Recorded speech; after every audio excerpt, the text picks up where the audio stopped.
parce que seen ñëw bi du loo xam ni dañ ko préparé. ma assistante moom woo ne ma da ngeen ñëw yéen a ngi Thiès maintenant waaw amuñu dara lu ñuy nëbb donc si wolof si lu gàtt ñun dañu dénk gestion wu ndox bi pour région yi nga xam ni mooy Diourbel Thiès Sédhiou Ziguinchor ak Kolda ñu ngi tàmbalee depuis le 1er avril si Diourbel ak Thiès. Transition nañ lañ nekk nag dafa amoon système boo xam ni moo amoon mooy système Asifor yi avant système Asifor yi amoon na beneen système bi amoon mooy Régefor àdduna day dox nguur comme dañ ko fal pour que mu saytu problème mu askan bi dafay seet solution bi nga xam ni moom moo gën pour askan bi ñu jóge ci Régefor dem ci Asifor jóge ci Asifor ñëw ci réforme gestion de délégation nguur bi mi ngi ñu ngi tàmbalee liggéey benn nguur bi depuis le 1er avril waaye am na yoo xam ni ay matuwaay yoo xam ni nguur bi daf ko waroon jël mais ba ñuy tàmbali 1er avril bi mënu ko woon jël parce que nguur dafa bare ay priorité donte sax am na xaalis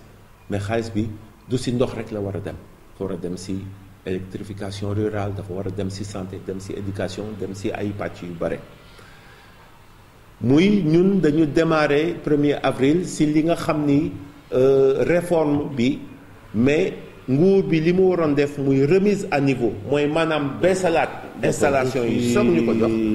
ba ñu tàmbalee loolu amul parce que sûrement jotuñu woon xaalis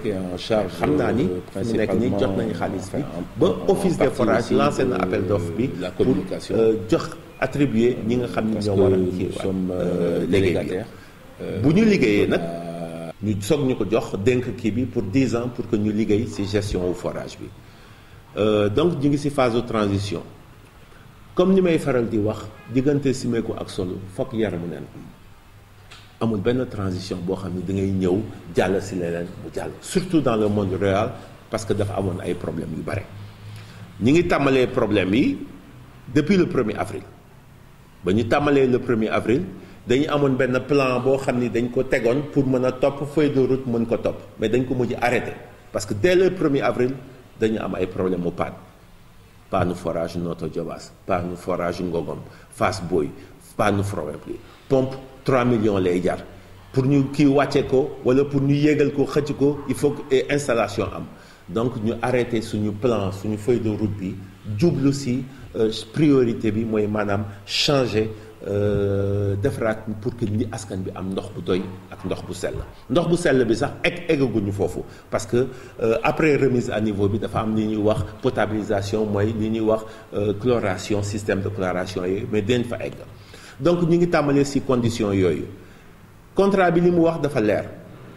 conducteur de forage yi nga xam ni dañ leen di fekk ci site yi dañ leen war a embaucher loolu def nañ ko def nañ lu gën sax parce que seen niveau bi nga xam ni moom lañ nekkoon dañ ko yëgal maanaam ci salaire bi jox leen ay prestations jox cotiser leen retraite jox leen IPM jox leen yëpp pour ñoom seen jabar ak seen doom yeeg yooyu yëpp loolu bañ ko weesoo mu des problème mu Asifor yi mais ex Asifor la ñuy wax parce que Asifor amatul existence légale amatul Aquatec moo décidé. te loolu nekk ci contrat bi à travers man sama bopp sax te moom man mooy sama responsabilité dama dem seeti Asifor ne leen li nit ñi di wax ñi nga xam ni dañu contracté aussi ne bu ñu ñëwee ay tubaab ñooy ñëw ay canadiens ñooy ñëw ay français ñooy ñëw yokk prix wu ndox bi dàqalee nag yooyu yëpp li ñuy wax dara du ci dëgg man mii ceddo laa Baye Ndiak Diop laa tudd donc man duma canadien duma sénégalais te man maay wax ak yéen kooku benn la bi ci topp prix wu ndox bi du Aquatec moo koy fixé amul benn dëkk ci monde bi boo xam ni prix wu ndox bi société privée moo koy fixé nguur moo koy fixé na ko 250 francs ci kër yi 200 francs ci pour mbay bi 200 francs pour njuur bi mooy maanaam abreuvoir kooku état moo ko fixé beneen bi ci des bi li ñu leen di wax naan leen bu ñu ñëwee dañ leen di dàq man décidé na xaw ma yeneen fermier yi mooy SDE Louga Saint-Louis Matam Flex Eau Kaolack Kaffrine Comet Fatick Sogès Tamba yeneen fermiers yi xaw ma lu ñuy liggéey mais man Aquatech maay wax ak yéen parce que ñun dañu fas yéene continuer di liggéey ak yéen parce que am na ay Asifor il faut le dire yoo xam ni macha allah si liggéey bi ñu daan def sans moyen mais dañ daan réussir seen liggéey man dama fas yéene li continuer liggéey ak yéen yi nga xam ni moom ngeen daan def ngeen continuer di ko def waaye ñun ñooy décider naka ngeen di liggéey puisque amul def leen benn GIE ngeen denc ko bu li waxtu bi jotee dina ñëw liggéey ak yéen ñu si bare def ay GIE en majorité waxtu bi jot ma delluwaat ak yéen ne leen indi leen seen kayitu GIE ñu defal leen contrat de prestation pour 1 an déjà pour xool bu 1 an yi jotee Asifor yu baax yi ñu continuer di liggéey ak ñoom Asifor yu baax ñu dindi leen parce que bokkul ci contrat bi man loolu laa wax loolu la Aquatech wax te man maay baatu Aquatech donc ba ñu tàmbalee ci loolu am na ay ñoo xam ni liggéey bi macha allah boobu ba ñu liggéey ak ñun ba léegi coow amul Mboro Dia Sindia fépp mais am na ay endroit yoo xam ni nit ñi liggéeyuñu li ñu war a liggéey parce que dañu bëggoon a saboter réforme bi pour won askan bi ne ñii mënuñu la communication parce que prestation bi nga xam ni moom la leen Aquatech joxoon daf leen ne woon 25% yi nga xam ni forage bi rentabilité forage bi 25% Aquatech ne leen ko delloo pour que ngeen gis ci seen bopp parce que kuy liggéey dañ ko war a fay mais am na ñoo xam ni dañu amoon volonté yàq liggéey bi pour wan askan bi ñu kiiwul bu ñu ma waxee waxu problème mu facture dafa yomb ñaari affaire rek la soit benn bi am na ñoo xam ni facture bi dañ koy téye ba coupure bi jot ñu soog ñu ko jox am na ñoo xam ni duñ ko tey xëy na dañ koy fàtte mais am na ñoo xam ni ñoo ko tey di téye facture yi pour kii la mais kooku suñu faute la parce que police yi dañ ko war a changer def ko ci turu Aquatech te police yëpp dañ ko changer def ko turu Aquatech kooku moom amul benn problème beneen bi ci topp nag mooy dafa amoon ñoo xam ne dañ daan gis seen bopp ci biir liggéeyu ndox bi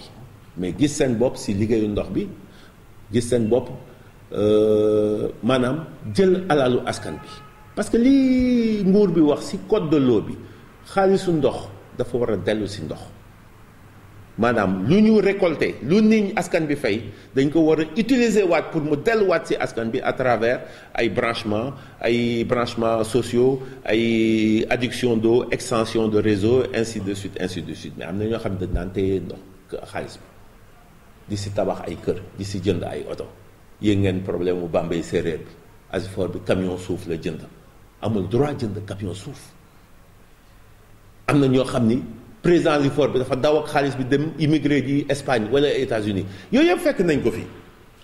donc loolu matuwaay yooyu il faut ñu jël ko pour que yooyu yëpp mu arrêté Aquatech nag 10 ans la fi war def je préfère que problème yi nekk ci première année bi 9 ans yi di des juróom-ñeenti at yi des mu bañ a am problème plutôt que contraire donc ku ne tàmbali transition boo ne da ngay def transition boo xam ni du am problème pare nax sa bopp transition dafay am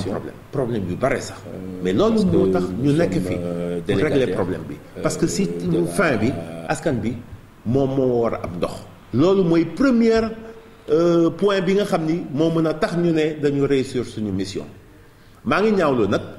que mu am ay sites yoo xam ni toog nañu ñaari fan ñetti fan sans ndox du yoon benn fan sax waroon toog sans ndox parce que loolu moo tax ñu jox ñu liggéey bi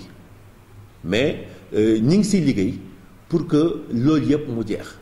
mais balaa muy jeex te kooku maa ngi koy wax haut et fort il faut que remise à niveau bi maanaam defaraat système yi nekk foofu installation yi muy production maanaam forage bi ak distribution maanaam réseau bi il faut que ñu defar ko te kooku du Aquatech moo koy defar nguur bi moo koy defar loolu sax moo mën a moo waroon jiitu suñu tàmbali mais comme nguur bi xaalis bi mi ngi Banque mondiale moo ko waroon a joxe te dafa doon yéex parce que dafa am ay procédures yàlla def na xaalis bi egsi na ba OFOR lancé appel d'offres yi sax yaakaar naa ni loolu bu amee bu ñu ko defee ñun suñu liggéey après maintenance rek lay doon mais tant que egguñu foofu ñu ngi ci réparation te ku ne réparation ne arrêt de la production de l'eau donc maa ngi rafetlu seen ñëw bi di leen wax ni di wax population yi muy Mérina Dakhar muy Thilor muy yeneen maa ngi jégalu di baalu si kaw si kaddu Aquatech mais il faut ñu xam ni loolu du ñàkk mën liggéey Aquatech dafa am yeneen yu bare yoo xam ni population bi xëy na xamuñu ko yoo xam ni mooy kii Mérina Dakhar boobu ñuy wax ni am na fi moment boo xam ni dem naa fa toog ak sous-préfet toog ak maire ay miiru ñing bi nga xam ne xarañ na trop si kii bi te maa ngi koy wax parce que man duma politique damay wax li ma gis c'est l'un des maires boo xam ni moom laay gis bis bu nekk moom may woo bis bu nekk saa yu ma gisee turam sax sama téléphone sama feed bi daf naa rës parce que en général du ma woo pour nuyu ma daf may woo pour ne ma am na problème te loolu mooy liggéeyam bien que ndox bi du compétence transférée encore je le dis nguur bi moo ko moom mais maire yi ñoo gën a sonn si problème mu ndox bi la communication dem naa foofu réunion waa population bi sax ñoom ñoo accusé ay nit ne dafa am ay camions yoo xam ni chaque jour guddi dañuy ñëw ñu solo leen ndox ñu fay xaalis boo xam ni kenn xamul fu xaalis bi jëm pour que ñu continuer dem liggéey ci chantier yi donc yu bare am na mais matuwaay yooyu ñuy jël muy ñu ko jël en une fois donc ñu ngi koy jël nànk-nànk donc yéen mii nga xam ni yéen ay presse bi te ngeen ñëw fii man yaakaar naa ni lu baax la pour askan bi pour nguur bi mais aussi pour Aquatech pour que souvent ñu mën a leeral problème yi parce que am na ñoo xam ni ñoo daan dund ci ndox bi bu yàgg bi tey jii ñi xaalis bi mi ngi leen di rëcc puisque xaalis bi mi ngi delluwaat ci nguur bi ñu bëgg nag saboter indi fa ay problème pour wan askan bi ne ñii mënu ñu liggéey nguur bi def na erreur ñun ñoo mën a liggéey waaye comme ni ñuy wax rek loi réforme ñëpp lay dal prix yi fixé nañ ko mooy 250 ci kër yi 200 francs pour mbéy bi 200 francs pour njuur bi Sénégal bi yëpp la nag dem naa fenn sax Bambey ñu ne ma waaw yéen a gën a cher prix bi wu monde rural moo gën a cher SDE mais ñi leen di wax loolu waxuñu dëgg parce que SDE dafa am ay tranche am na tranche boo xam ni boo ko dépassé day gën a cher alors que prix bi 250 tranche unique la benn tranche la donc c'est des calculs yoo xam ne nit ñi dañ koy wax parce que dootuñu gisati seen bopp à travers ce kii bi te population pour xaw ko yëngal pour xaw ko wax loo xam ne du dëgg dafa yomb donc loolu moo tax yéen mi presse bi yéen a mën a relayer kii bi parce que man li ma seetlu te ñëpp seetlu nañ ko préfet yeeg gouverneur yeeg yooyu yëpp c'est que def nañu ay CRD def ay CLD jege askan bi wax ak représentant askan bi mais du ñëpp ñooy dellu pour wax lii amoon parce que ñoo xam ni dañuy ñoo daan gis seen bopp ci ndox bi te gisatuñu seen bopp bu ñu delloo leneen lañ fay wax loolu moo tax sax loolu ñun personnellement Aquatech ñi ngi préparé benn plan de communication boo xam ni dinañ invité presse bi dem ba ci askan bi pour ñun ñu wax ak askan bi directement sans intermédiaire